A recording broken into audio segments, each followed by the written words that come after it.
Okay mga brothers, meron naman tayo dito na dumayo. Galing po itong San Miguel, Catanduanes. Ito, si Mr. Jodel Mendoza. Isa natin subscriber na pinadala yung kanyang black dahil malakas na yung usok ng kanyang motor. Kaya pinabaklas po at pinadala sa atin yung kanyang black. Ngayon, binigyan tayo ng pagkakataon para makapag-upload tayo ng ganitong video kung paano mag-rebore ng black. Kasi po ang black natin mga brothers, pagka may tama na siya at wala na po sa standard, isa po sa pinanggagalingan yan para kumain ng langis. At pag pinabayaan natin, doon na po magsisimulang kumatok yung ating makina dahil nauubos na po yung langis dahil kinakain na po sa cylinder chamber. Okay? Pero bago natin simulan to mga brothers, kung napasal ka lang sa akin channel, huwag niyo sanang kalimutan na mag-subscribe, pakipindot po notification bell button, piliin niyo po yung all para updated po kayo pagka mag-upload po ako ng mga bagong videos. Okay?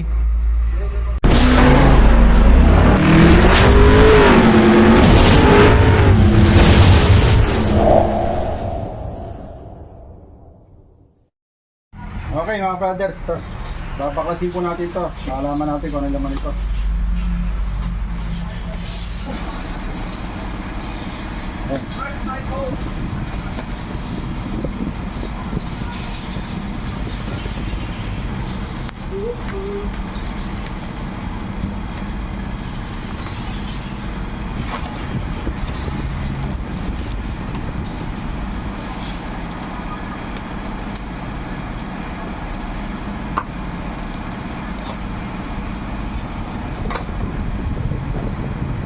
Okay mga brothers, to bali original po itong kanyang black mga brothers. Ngayon, ang laki na po ng damage mga brothers. Ito makita mo sa akin, kita ba? Ayan, ayan. Ayan makikita nyo, meron na isang baywang at saka may guwit-guwit na ganun. Ayan mga brothers, ayan i-rebore po natin to mga brothers. Ngayon papakita ko po sa inyo step by step kung paano pag-rebore nito. Pero bago natin i-rebore mga brothers, nililisin ko muna para pag pinadala natin sa subscriber natin, parang brand new. Ayan, nililisin muna natin ito mga brothers bago natin isahan lang dito sa ating rebore machine at saka sa honing. Okay? Ayan. Okay mga brothers, bali ito lilinisin natin mabuti bago natin i-rebore. Ayan, napakadumi para pag binigay natin sa may-ari na subscriber natin na taga Catanduanes, ito taga Catanduanes siya brand new. Okay, ayan, linisin natin ng pinagbabawal na technique. Okay mga brothers, bali ito ang gagawin natin na ginamitan po natin ng ultrasonic dahil itong kanyang black ay napakadumi. Kung mapapasin nyo po, napakadumi po nung kanyang black. Ayan mga brothers, bali itong ultrasonic natin hindi na tayo nagpalit ng dahil ito naman ay napakadumi itong black na to. Ayan, maya po mga brothers, tingnan natin yung kanyang resulta. Okay, 2,000 years later. okay mga brothers, tapos na natin yung kanyang ultrasonic dito sa black natin mga brothers. Ngayon lilinisin na natin ito sa labas. Papain naman ang puto ng kanya. Ayan, Papayaran ko ba yun? okay, linisin natin. Ay, patong mo dyan! May stainless dyan! Andali.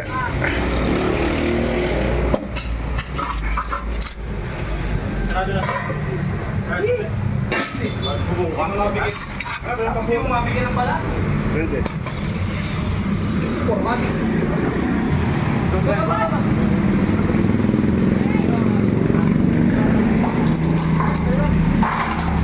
Okay.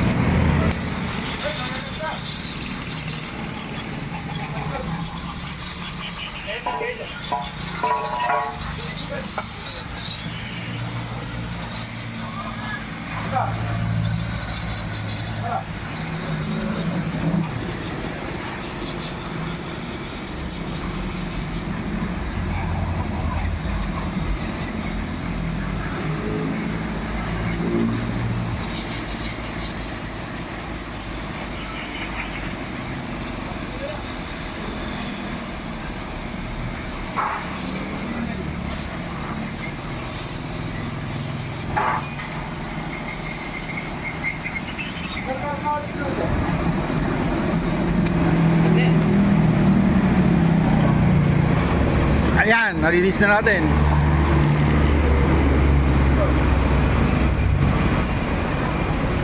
Yung mga konting sabit-sabit, lilinisin pa natin ng konti.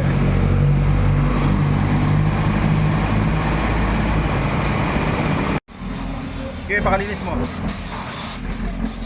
Bila mo. Lakas mo. Buka mo ng todo. Baliktad mo. Baliktad yan.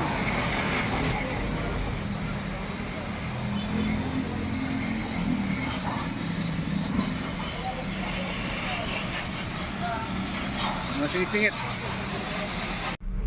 Okay mga ka-brothers, ito nalinis na po natin. Bali i-reboard na po natin ito mga brothers. Yan. Ngayon ang pagre-reboard nito mga brothers, siguro hindi ko na po ipapakita sa inyo yung ibang mga detalye kasi haba na po yung video. Bali sasaklang na po natin dito. Ngayon itong ating block sa loob, yung pinaka-cylinder nya, aayusin natin yan mga brothers.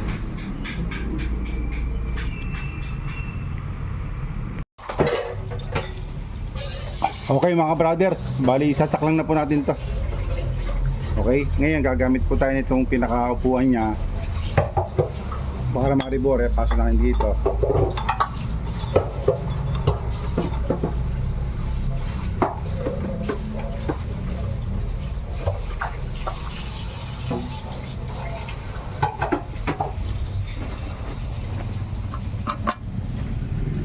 Ayan, dapat po sentro dyan sa loob. Ito pang sentro niyan mga brothers. Ayan, gamit tayo nito. Ayan. Okay. Ngayon, diin lang natin. Wala mo ako ng camera.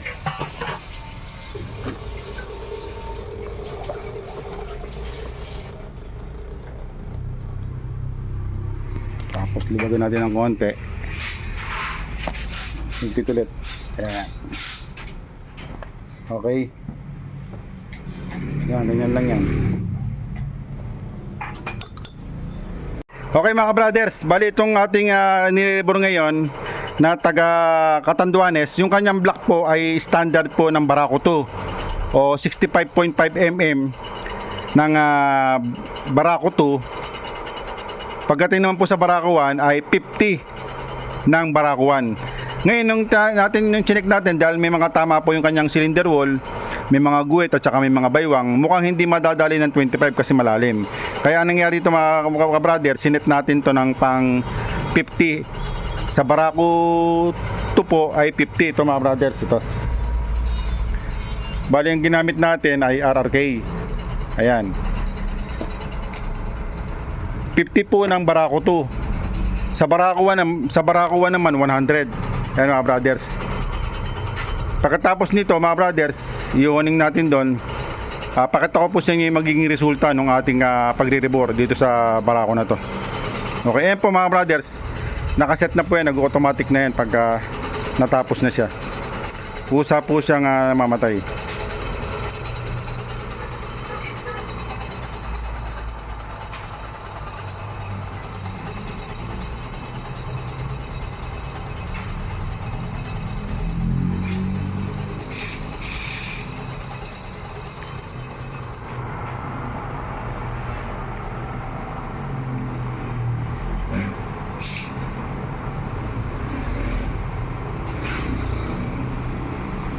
Okay, ngayon tatanggalin na natin to mga brothers, yung kanyang resulta ng ating pagre-rebore. Okay, hindi ko na po siguro mapapakita sa inyo yung pagtatanggal kasi ako lang po yung mako ng camera.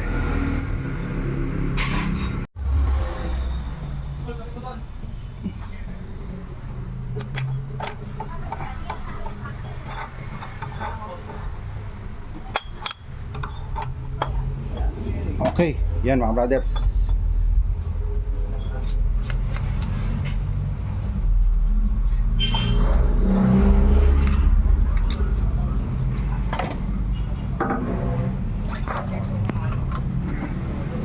Yan.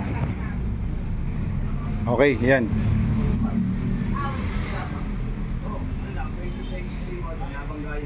Ayan mga brothers, oh. Bali yung gagawin natin dito, Ayan o, kitang-kita nyo naman po. Ngayon, gagawin natin dito, iuhuning na lang natin. Ayan. Okay, update ko kayo mamaya mga brothers. Tapos papadala na natin to ngayon. Ngayon din mismo mga brothers, kasi dumating to kanina.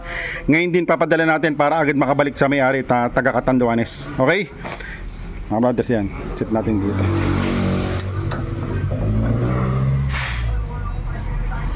Yan mga brothers, inuhuning na natin.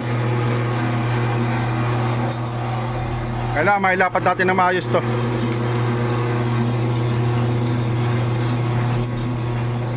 Yan, alam, mapaayos natin mabuti to mga brothers, kasi ito, dumayo pat po ito galing Catanduanes. 2,000 years later. Okay, back to the normal tayo mga brothers. Naantala tayo kanina na dahil may dumayo sa atin dito na dapat natin i-entertain na mga taga Laguna at Quezon. Ngayon ito, natapos na natin yung kanyang honing. Yan mga brothers. Ito po yung taga Catanduanes mga brothers. Ayan. Ngayon tatanggalin na natin. Papakita ko sa inyo yung naging resulta ng ating ginawa. Wala tayong taga-hawak ng camera mga brothers. Pahinsa na kayo.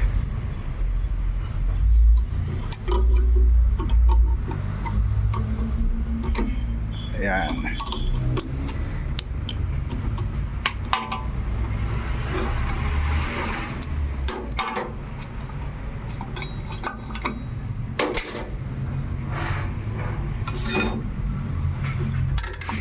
Yan mga brothers, ibitawan ko muna tong camera natin. Ayan.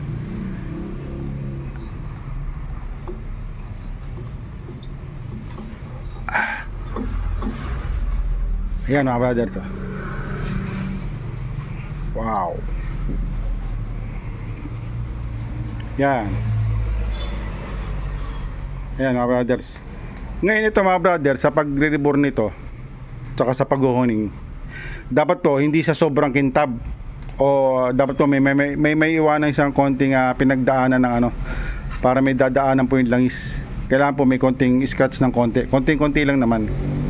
Hindi pwedeng parang salamin na sobrang kintab. Yan. Ngayon gagawin natin dito, pupunasan natin mabuti, tapos ibabalot natin at saka natin ipadadala ulit dun sa nagpadala sa atin kanina. Okay? Okay mga brothers, ito na mapapadala na natin yung ating ginawang block. Okay? JNT po ito ng Barangay Tagpos, Binangon ng Rizal. Yan yung ating Okay?